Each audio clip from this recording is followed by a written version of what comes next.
Que o Pai possa abençoar a vida de todos. A mensagem de hoje é sobre o milênio. Eu tenho certeza que será muito interessante você ouvir esse áudio.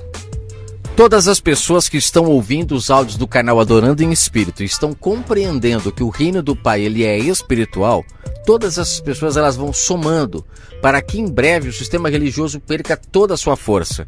Eu sei, é claro, que existem muitas pessoas nos 4 cantos da terra que estão fazendo esse mesmo trabalho. É um projeto do Pai, tirar o povo da Babilônia, do mundo carnal. O povo precisa parar de comer carne, ou seja, comer ensinamentos carnais e voltar para o Pai que é Espírito. Quando isso começar a acontecer e de fato as pessoas começarem a nascer do Espírito, todo o sistema religioso será demolido.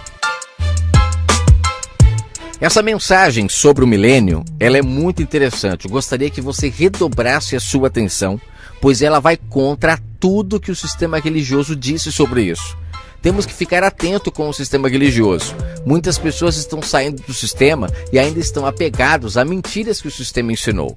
É necessário duvidar de tudo o que eles falam, porque o sistema religioso ele é cúmplice do anticristo. E você vai entender agora, neste áudio sobre a questão do milênio, que eles mentem, que ainda está por vir o milênio, quando na verdade o milênio já aconteceu. E você entenderá isso de forma muito clara neste áudio.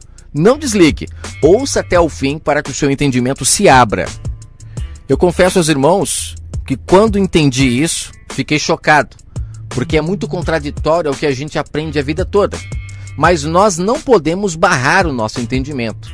É o que muitos fazem. Muitas pessoas elas barram o entendimento. Elas não acreditam que a verdade do Pai é tão diferente da verdade dos homens. E eu gostaria que agora você ouvisse o que eu vou dizer. Não barre o seu entendimento. Analise tudo o que eu vou falar. A passagem sobre o milênio, ela está descrita em Apocalipse, no capítulo 20.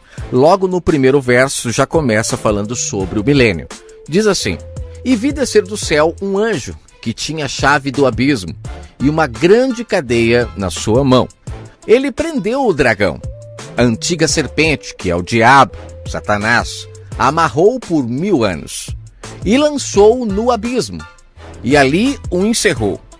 Pôs um selo sobre ele, para que não mais enganasse as nações, até que os 1000 anos se acabassem.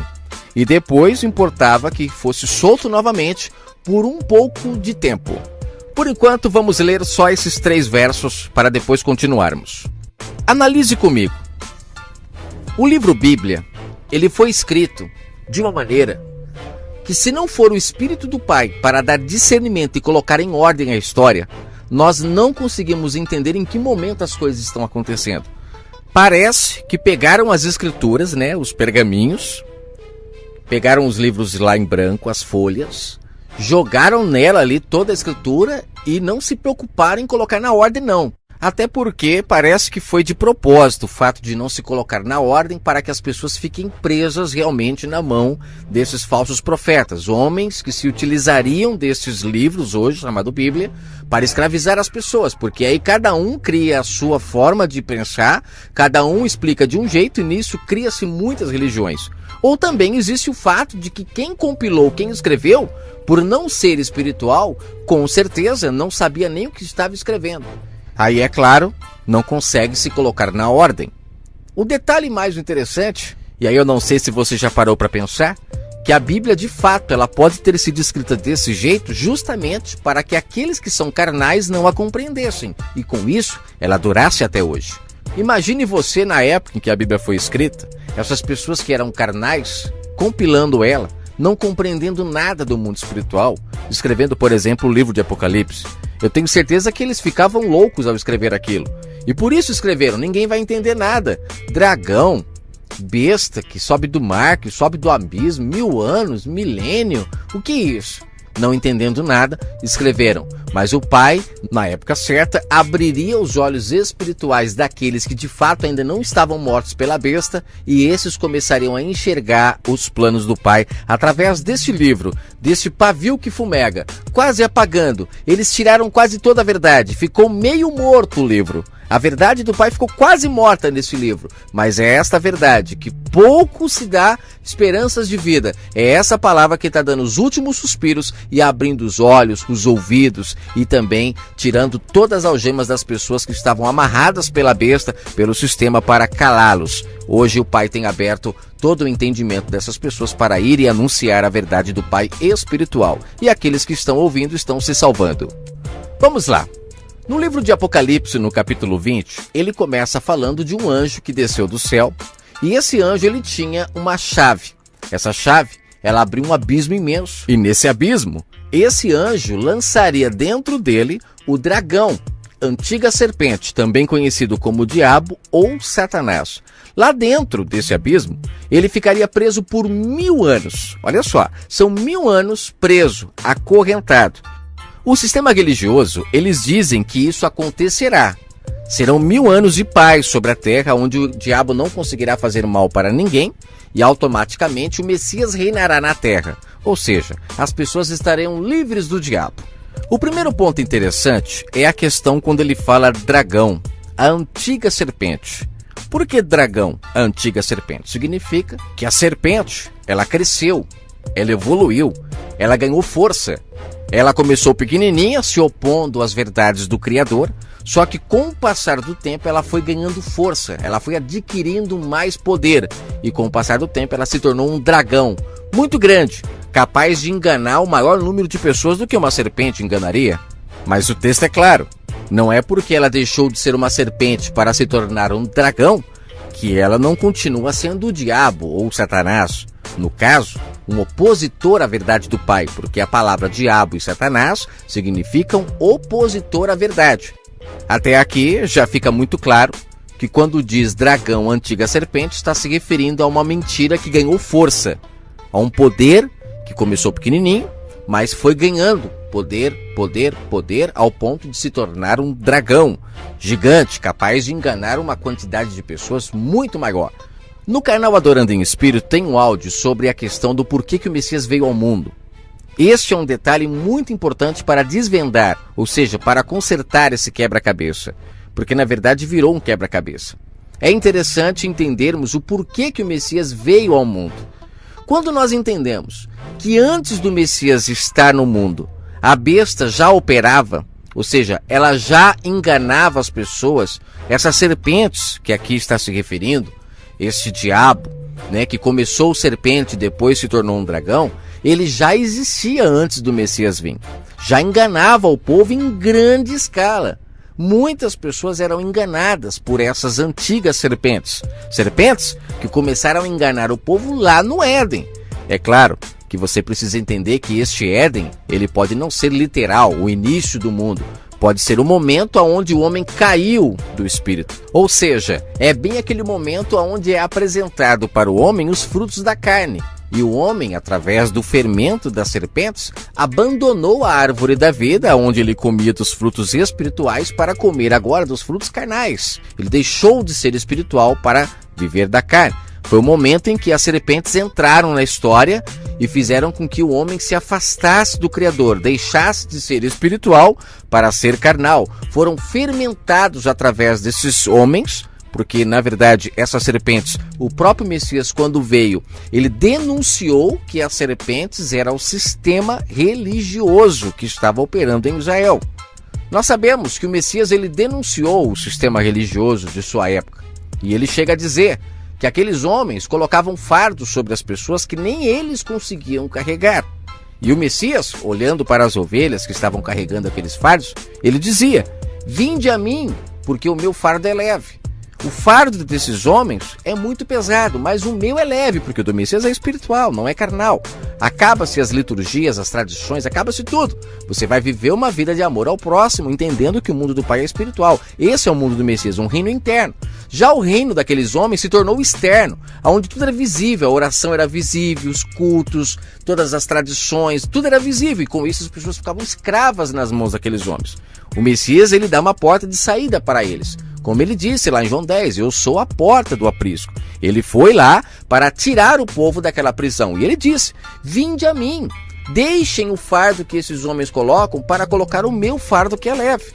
Fardo, não sei se você sabe, O animal, chamado besta, conhecido como burro de carga, ele foi feito para isso, para carregar peso, carregar fardos. Então, quando fala marca da besta, na verdade é o seguinte: são as pessoas que carregam fardos em cima de suas costas, que não é o pai que coloca, são feitas de bestas nas mãos desses homens, que o Messias em sua época o denunciou.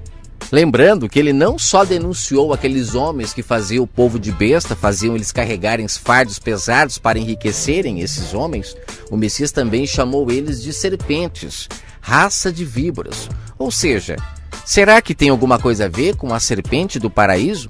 Por que paraíso? Porque o homem vivia no paraíso, uma relação com o Pai diretamente, em espírito.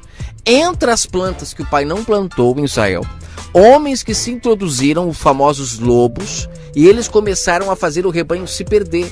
Começaram a introduzir fermentos, o próprio Messias disse, cuidado com o fermento desses homens. E o povo de Israel acabou comendo desse fermento, se tornou bestas nas mãos desses homens e automaticamente se afastaram do Criador do Universo. Passaram a adorar na carne, pensando que estava chegando ao Pai, quando na verdade não chegava. Aí diz Paulo que o Pai tolerou o tempo da ignorância e mandou então o seu filho para mostrar a verdade para aquelas pessoas e mostrar a elas que elas estavam presas nas mãos dos lavradores maus. Eles não estavam dando fruto da vinha para o Pai, como ele disse em Marcos 12. Eles estavam dando frutos para esses lavradores, enriquecendo eles, como eu já gravei na parábola do rico e do Lázaro. Aqueles homens estavam enriquecidos. Eles chegam a ser chamados também pelo Messias em Lucas 16 de mordomos infiéis. O Pai deu a mordomia para eles. Como Atos 7, Estevão deixa claro que eles receberam as leis pela mão do Pai. O problema é que se infiltraram muitas árvores que o Pai não plantou e Israel não teve condições de segurar a verdade por muito tempo. Ela foi fermentada e com isso, então, ao comer do fruto da carne que esses homens deram, as pessoas se afastaram do Pai, saíram do paraíso, que é adorar o Pai em espírito, para agora depender de homens para buscar o Pai. E com isso, acabou-se a verdade. O povo ficou entregue à mentira. Só reforçando o que eu estou falando para não ficar dúvida, em João 10 o Messias chama também esses homens de ladrões e salteadores. Ou seja, além de chamá-los de serpentes, ele também chama eles de ladrões e salteadores. Olha que coincidência. Opositores. Porque o ladrão ele vem para roubar, matar e destruir. Então esses homens, eles colocavam fardos sobre as pessoas e através desses fardos eles roubavam da mente delas a verdade do Pai, que é a adoração espiritual. Faziam elas adorarem na carne. Então o Messias denuncia eles dizendo que todos que vieram antes de mim eram ladrões e salteadores. Não creiam nesses homens, eles estavam crendo nesses ladrões. Por isso Israel estava todo fermentado. Mas aí vem um detalhe interessante. O Messias disse em João 10, no verso 16, que após aquele momento todo, quando ele morresse e as ovelhas de fora do aprisco se unissem com as de dentro, ou seja, os gentios fossem enxertados na videira, que era ele, né? E houvesse um povo, apenas um povo espiritual para buscá-lo, não existiria outro pastor. Ele disse no verso 16 que existiria um pastor e um rebanho, ou seja, ele como cabeça do corpo, e as pessoas seguindo as suas palavras, porque a ordem vem da cabeça. Ele, quando veio, ele disse o que devia dizer, apesar de que na Bíblia não está escrito tudo. Mas o Pai, abrindo o entendimento espiritual das pessoas, ele completa aquilo que na Bíblia não está escrito. Isso é fato. O detalhe é necessário as pessoas buscarem em espírito e ter uma única cabeça sobre o corpo, que é a mente de Cristo e não a mente de outros homens. Porque o Messias, em Marcos 12, ele deixa claro que esses lavradores maus, após matarem ele para viver da sua herança, eles iriam lucrar, continuar lucrando com as pessoas. Ou seja, são os lobos que ainda iriam se infiltrar. A antiga serpente, ela não se daria por vencido. E aí entra o detalhe que nós começamos a falar em Apocalipse 20. É necessário entender o processo da história. Está escrito em Apocalipse 13 que a besta foi ferida na cabeça. Quem a feriu? O Messias. A besta que enganava as pessoas antes da vinda do Messias, inclusive lá em Ezequiel 8, Ezequiel 9, você pode ler. O Pai manda Ezequiel selar as pessoas que não haviam ainda se corrompido com a abominação que estava sobre a terra, porque Israel foi fermentada. O povo gentil, A adoração que o povo gentil fazia aos seus ídolos, aos seus deuses, entrou em Israel através das Babilônias, que eles foram presos diversas vezes. E eles aprenderam a adorar os ídolos dos gentios. Inclusive o povo que foi morar em Samaria, é claro o texto lá em 2 Reis, a partir do capítulo 17, que eles são apresentados a eles diversos deuses dos gentios para eles. Por isso que o povo judeu não se contaminava, ou seja, não se misturava com os samaritanos, porque eles achavam que os samaritanos estavam contaminados. E na verdade os judeus também estavam, porque lá em Ezequiel deixa claro que no templo de Israel eles estavam adorando o Deus Tamuz, o Deus Sol, eles estavam reverenciando o Deus Sol. Leia Ezequiel capítulo 8, e no capítulo 9 o pai manda Ezequiel selar o povo, ou seja, separar um povo que não havia se corrompido com aquela marca da besta que estava ocorrendo em Israel já naquela época. A gente aprende no sistema religioso que a marca da besta ainda virá, quando na verdade não, a marca da besta ela já estava antes de o Messias vir à terra. O Messias vem, ele fere a besta na cabeça, ele abre o entendimento das pessoas sobre o mundo espiritual, como eu já falei em vários áudios, a questão da mulher samaritana, Zaqueu e tantos outros que abriram o entendimento para o mundo espiritual. Ele começa a selar as pessoas na verdade do Pai. E com isso, as pessoas começam a se afastar do sistema religioso. E aí entra a questão de Apocalipse 20. Eu falei que está tudo fora de ordem cronológica, mas entenda, o Messias, quando ele vem, ele fala uma coisa que deixa toda a mente esclarecida sobre a questão de o diabo já ter sido amarrado, ou seja, o inimigo já ter sido amarrado por 1000 anos na época em que ele esteve na terra. E quem foi esse anjo que amarrou Satanás, o diabo, a antiga serpente? O próprio Messias. Ele amarrou. E eu vou ler o texto para que você não fique com nenhuma dúvida. Marcos capítulo 3, verso 22. E os escribas que tinham descido de Jerusalém diziam: este homem tem Beelzebu, é pelo príncipe dos demônios que ele expulsa os demônios. Verso 23. Chamando-os a si, disse-lhes o Messias uma parábola: como pode Satanás expulsar Satanás? Se um reino se dividir contra si mesmo, tal reino não pode subsistir. E se uma casa se dividir contra si mesma, tal casa não pode subsistir. Se Satanás se levanta contra si mesmo e for dividido, não pode subsistir. Ou seja, antes ele vai ter um seu fim. Verso 27. Ninguém pode roubar os bens do valente, entrando-lhe em sua casa, se primeiro não amarrar o valente. Após amarrar o valente, então entra e rouba a sua casa. Lembrando, quando ele fala roubar a sua casa aqui, não é no sentido pejorativo, no sentido negativo. Ele está querendo dizer que a casa aqui era Israel. Israel havia se tornado casa de demônios. O povo estava totalmente... Quando fala demônios, não pense nesses espíritos malignos. Pense no sentido de povos que estavam fazendo as coisas ao contrário do que o pai disse que era para fazer. Eles estavam fermentados. E todo aquele que faz ao contrário do que o pai disse que era para fazer são considerados demônios. Porque demônio é todo aquele que se opõe, é opositor à verdade, está fazendo ao contrário, é apostasia, você entende? Então o povo de Israel, eles estavam totalmente fermentados por aqueles homens, eles estavam enganados. Então quando o Messias fala sobre amarrar o valente para entrar em sua casa, ele está dizendo: eu para vir aqui e fazer isso que eu estou fazendo, eu não estou aqui brincando e nem competindo com ninguém. Eu amarrei o inimigo antes de vir na sua casa.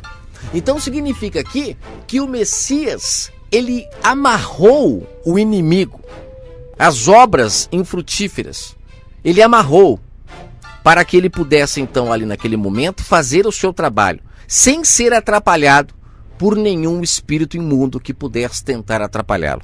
Então ali ele já aprisionou, ele jogou no abismo Satanás, a antiga serpente, ele acabou com ela ali naquele momento.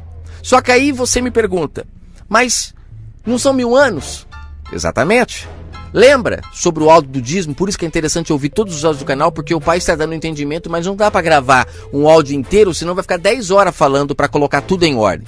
é necessário você ouvir outros áudios. Tem o áudio sobre o dízimo, parte 1, parte 2. Que o Messias, ele é o dízimo do Pai. Ele é a água que cai sobre a plantação que somos nós. Por isso que Israel era chamado de lavoura. Cai sobre a lavoura, que era Israel. E aqueles que dessem frutos, ou seja, dar fruto é nascer do Espírito, aqueles que dessem fruto, o Pai então aceitaria o seu fruto. Agora, aqueles que não dessem fruto seriam lançados fora. É como ele diz na parábola lá da videira, em João 15. Aquele que der fruto, meu Pai poda para que dê mais fruto. Mas aquele que não dá, o meu Pai corta fora, lança fora. Ele não aceita a árvore que não dá fruto. E em Israel, houve muitas árvores que não deram fruto, mesmo recebendo a chuva, que eram as palavras do Messias. O próprio Messias dizia, vós já estáis limpos pela palavra que eu vos tenho falado. Então ele é a chuva, é a palavra do Pai que cai sobre a plantação.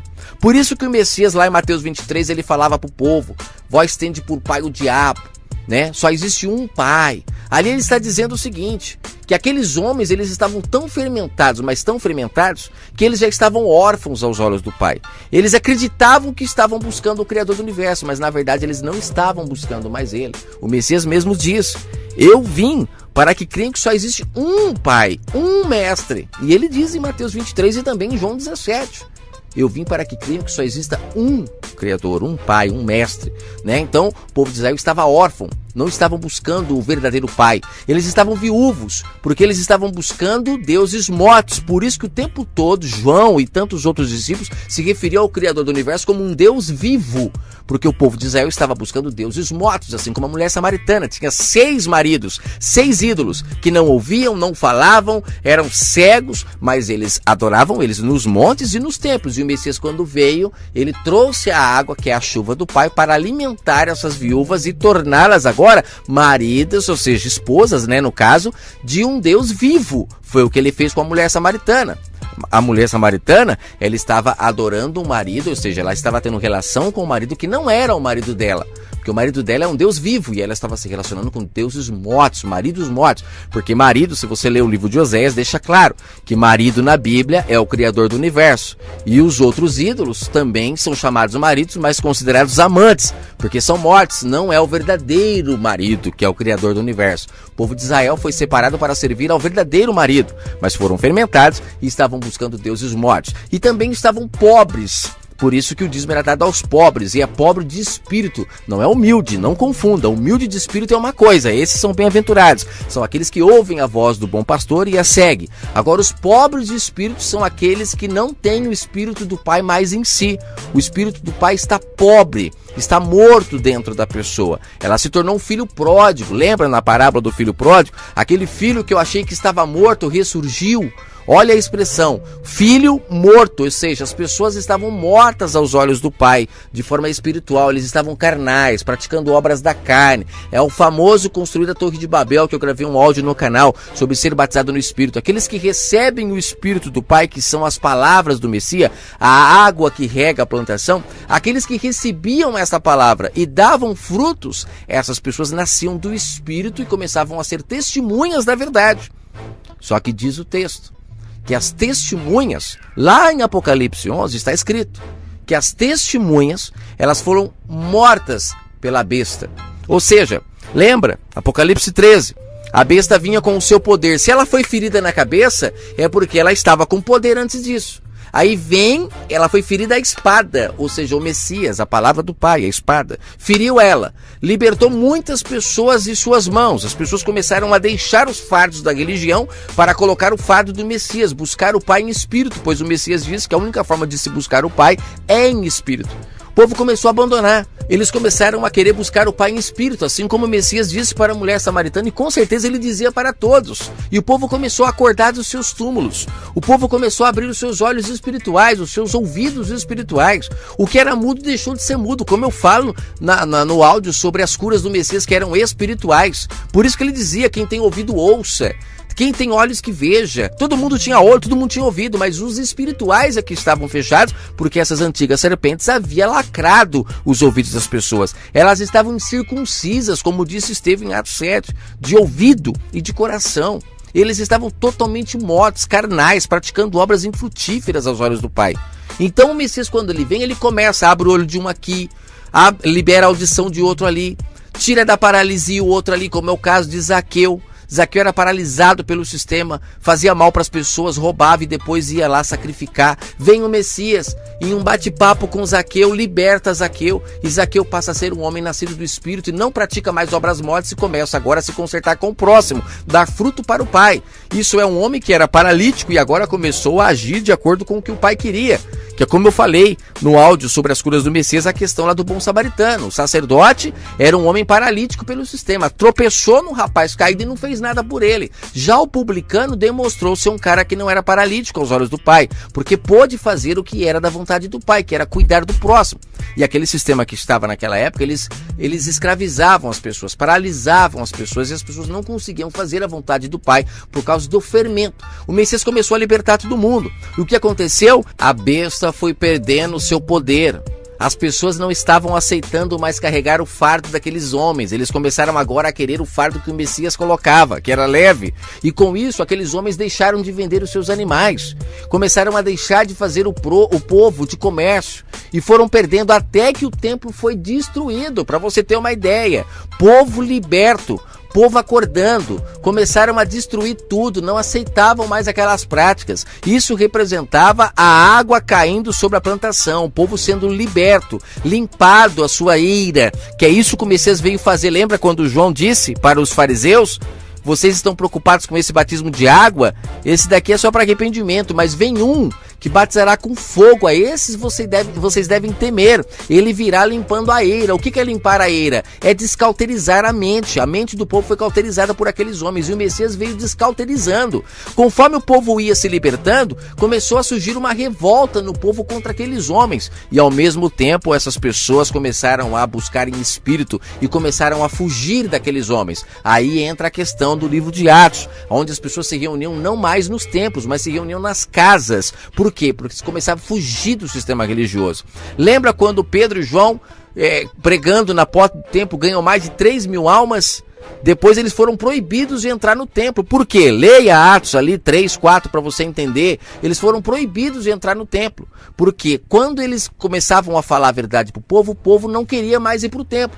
Aí imagina, os líderes proibiram eles de entrar no templo. Foram levados inclusive adiante de tribunais. E o Messias disse que eles seriam levados a tribunais por causa do amor ao nome dele, ou seja, por querer fazer a verdade, buscar em espírito, porque amar o nome do Messias é isso, é praticar o que ele ensinou, é ser um nascido do Espírito. Quando eles começavam a falar essas verdades para o povo começava a se libertar dos templos. E quando fala que Pedro ali pregou para mais de 3.000 pessoas e elas se converteram, essas pessoas se converteram ao nascimento espiritual, a não praticar mais obras físicas. E automaticamente essas pessoas saíam dos templos. O sistema, vendo que eles estavam perdendo, proibiram Pedro, João, todos eles de entrarem nos templos para falar alguma coisa. E automaticamente o número de pessoas que foi se libertando foi muito grande. A água, que é a palavra do Pai, começou a fazer prodígios e maravilhas no meio do povo, ao ponto das pessoas começarem a vender as suas casas, as suas herdades, para poderem ter tudo em comum. Daí surge a comunhão.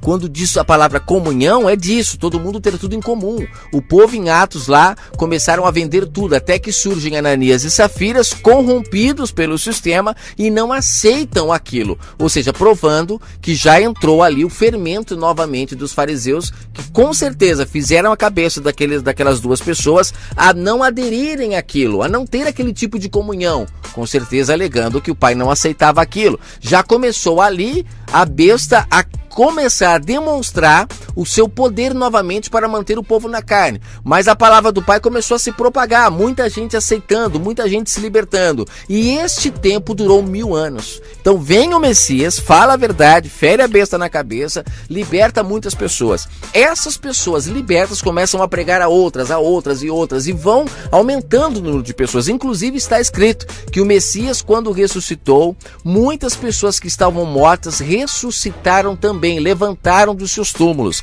As pessoas pensam que é fisicamente. Não, porque está escrito que a todos é dado o direito de morrer apenas uma vez. O Pai ressuscita as pessoas no espírito e não na carne, é espiritual. As pessoas ressuscitaram ali automaticamente, nascendo do Espírito, começando a praticar obras de justiça, não mais obras de trevas, onde faziam mal umas para as outras, depois iam sacrificar. Não, elas iam agora se perdoar umas com as outras. E o Messias diz, aonde tiver 2 ou 3, em meu nome eu estarei. E o texto lá, ele diz o seguinte, é fazendo as pazes, se reconciliando, é deixando de sacrificar, se reunir para cultos e solenidades, para agora praticar o que de fato o Pai quer, que é a reconciliação, que é o amor, que é a paz. É neste meio que o Messias está, não é em cultos, não é em solenidades, não é nada disso. Nesses lugares apenas mataram ele, para você ter uma ideia. Toda vez que ele entrava nesses lugares que estavam acontecendo o culto, você pode reparar, ele era colocado para fora,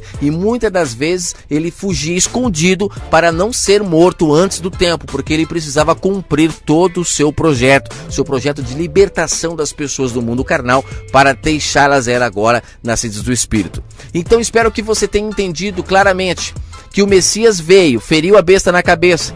A besta morta deu para muita gente nascer do Espírito. Muita gente começou a receber a palavra do Pai, começaram a buscar um Pai em Espírito. Só que diz no Apocalipse 13 que a besta, ela ressurgiu do abismo. Olha que interessante, quando fala lá que ela foi colocada no abismo em Apocalipse 20, agora no Apocalipse 13 antes, você percebe como está fora de ordem cronológica? Lá no Apocalipse 13 diz que essa besta ressurgiu do abismo. O mesmo abismo que o Messias colocou ela, que é o inimigo calado, não podendo mais interferir. O tempo que ele ficou na terra, e durante 1000 anos ele não pôde interferir. Mas após a besta começar a recuperar o seu poder, se recuperar da ferida na cabeça, ela se levanta com muito mais poder, com muito mais autoridade. Por quê? Porque agora ela se uniu à besta do mar. E você vai entender isso no áudio que eu vou gravar sobre a besta, para você ficar claro na sua mente essa questão. Que a besta que foi ferida na cabeça era a besta que estava operando em Israel, a besta da terra. Só que aí ela se uniu com a besta do mar e automaticamente ficou poderosíssima. E o mundo todo seguiu a besta, aceitando a sua marca e também a marca na testa e na mão, que é espiritual, não é físico, como o sistema religioso diz que ainda vai acontecer. Não, lá no livro de Ezequiel, leia, desde lá o povo já era selado na marca da besta. E o povo que não aceitava a marca da besta, o Pai selava com o seu espírito, com o seu entendimento da verdade, fazendo com que as pessoas ficassem separadas. Não eram carnais, elas não aceitavam aquelas abominações. Só que todas essas pessoas que são testemunhas da verdade foram mortas pela besta. Foram mortas. Lembra lá de Apocalipse 11? Olha só, antes de Apocalipse 13, olha como que a ordem cronológica está totalmente fora. Lá no Apocalipse 11 fala das 2 testemunhas que foi morta pela besta. Essas 2 testemunhas, elas representam as pessoas que foram nascidas do Espírito na época do Messias. Por que 2 testemunhas? Uma representa o povo que se libertou dentro do aprisco. Como o Messias disse em João 10, as ovelhas de dentro do aprisco. E também existem as ovelhas de fora, outra testemunha. Elas se uniriam as 2 para lutar contra a besta. Só que a besta as venceria. E venceu. Só que está escrito no Apocalipse 11 que o Pai daria vida novamente às 2 testemunhas para que elas voltassem a falar a verdade, para destruir a besta de vez. Por quê? Porque a besta matou, mas não matou 100%, não conseguiu colocar no sepulcro. Essas pessoas ficaram meia mortas. Gente, é tudo uma combinação perfeita, que se você entender, você vai ver como o quebra-cabeça se encaixa. É a questão do bom samaritano. O bom samaritano passando, viu lá o rapaz caído no chão, e ele estava meio morto. Ele acabou de ser assaltado ali pelos assaltantes, né, os ladrões, e eles deixaram ele meio morto no caminho. Esse rapaz que estava caído ali representa essa testemunha que era a testemunha do Pai. E o publicano, representando ali os de fora do aprisco, esses é que passarão o vinho nas feridas, que representa esse caído no chão lá, era do povo de Israel, é o povo de fora do aprisco. Por isso que é uma sombra. Se você ler o Antigo Testamento, sempre o filho mais novo, ele sempre é escolhido pelo pai para salvar o filho mais velho. para analisar. Todos os filhos mais novos o pai honrava. É o caso de Jacó e de Esaú, é o caso de Caim e Abel, é o caso de Isaac e Ismael. Perceba, sempre o filho mais novo era o que o pai honrava, era o filho da promessa. E são esses, filho da estéril, lembra de Gálatas 4, a Nova Jerusalém. São esses que demoram para nascer, mas nasce, que lutarão contra a Babilônia e destruirão os seus pilares. É o caso da sombra lá de Sansão e Dalila, que eu já gravei um áudio no canal falando disso. Mesmo cegos, porque nós fomos cegados pela Babilônia, mesmo cegos, quase mortos, nós somos testemunhas do Pai que estão se levantando e que estão falando a verdade para destruir novamente essa besta que se levantou depois de ter sido ferida pelo Messias. Ela ficou 1000 anos presa, mas depois se levantou, matou todo mundo, começou a anunciar a mentira. Pegaram agora o Deus que surgiu do mar, que é o Deus da Babilônia, juntaram com a herança do Messias e fizeram um ídolo. E todo mundo agora adorando esse ídolo, estão adorando a besta, estão sendo marcados e selados por ela. Está muito mais difícil de se libertar dessa besta agora, porque ela tem um poder de Israel e ela tem também o poder da besta do mar. É interessante você entender isso. Entenda, o milênio já se cumpriu na vinda do Messias. Ele amarrou Satanás, a antiga serpente, para poder falar a verdade para o povo. Amarrou tanto que acabou com o império dela. Ela ficou destruída por um bom tempo. Você sabe que o templo foi abaixo, não ficou pedra sobre pedra. Por um bom tempo eles não tiveram condições de fazer mais nada. Significa que a besta estava, ou seja, a besta aí, a antiga serpente, o dragão, ela estava impossibilitada de fazer nada. Ela ficou sem poder durante 1000 anos, mas depois se levantou do abismo e continuou enganando a todos sobre a face da terra. Entenda isso, e eu tenho certeza que o Pai iluminará a sua mente. O milênio já passou. Agora, atente-se, para finalizar. Existe um milênio que virá, que é o milênio do anticristo. Fique atento. O sistema religioso defende esse milênio que vem vindo, porque nesse milênio quem imperará é o anticristo. É um Deus, ou seja, um homem que se colocará como sendo Deus para se cumprir de forma física, carnal, o que está escrito em 2 Tessalonicenses capítulo 2. Embora isso já aconteça na mente das pessoas, o anticristo já está na terra dominando a mente das pessoas, mantendo elas na carne, porque quanto mais carnal o povo for, vai ser melhor para ele dominar. Ele não consegue dominar nascidos do Espírito. Os nascidos do Espírito não caem nisso. Os nascidos do Espírito sabem que a chuva que tinha que regar a terra já regou, já trouxe a sua verdade, mas infelizmente a besta calou a verdade dele para prevalecer a mentira. Só que esses homens, o sistema religioso, eles mantêm a ideia de que o milênio ainda vai vir, para que o povo continue carnal, adorando em templos, todas essas práticas litúrgicas. Muita gente hoje começando a praticar obras que os judeus praticam. Quando se levantar o templo em Israel e ele dominar de Israel o mundo todo, muitas pessoas serão enganadas. Só que esse homem que virá, ele dominará a terra com leis, com câmeras, com policiais. Ele não conseguirá dominar como o Messias verdadeiro dominou por 1000 anos. Uma época onde o povo fazia o bem não por obrigação, mas por amor. O fruto do Espírito, eles davam fruto do Espírito, vendiam o que tinham para ter tudo em comum.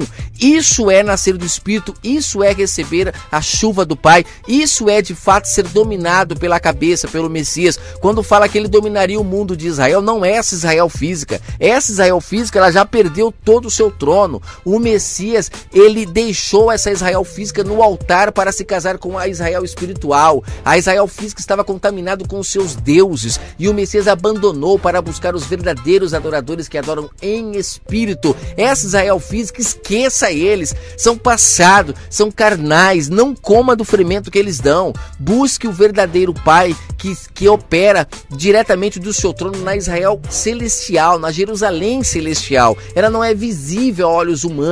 Não tente ver para crer. A nova Jerusalém do Pai, ela é invisível aos olhos humanos. Só quem tem olhos espirituais é que vê. E de lá ele domina os nascidos do Espírito. Mas aqueles que são carnais, infelizmente, mesmo que fossem escolhidos pelo Pai, serão enganados por esse homem que virá e dominará a terra em um milênio, onde existirá uma falsa paz sobre a terra. A verdadeira paz o Messias já trouxe há 2000 anos atrás. Infelizmente o calaram, o mataram. Durou por mais um bom tempo a sua verdade, mas foi afundada novamente pela besta, porque ela se levantou. Mas tudo é um projeto do Pai, para que de verdade os ouros sejam lapidados, e aqueles que é palha, ferro, bronze serão queimados e lançados no mar de tormento e de esquecimento, ou seja, a morte eterna. Que o Pai possa falar com todos através deste áudio sobre o milênio. E entenda, estamos vivendo agora a época da volta do Messias no entendimento de muitas pessoas, e aqueles que aceitarem encontrarão a verdade do nosso Criador do Universo. Fiquem todos com o eterno Criador e até a próxima.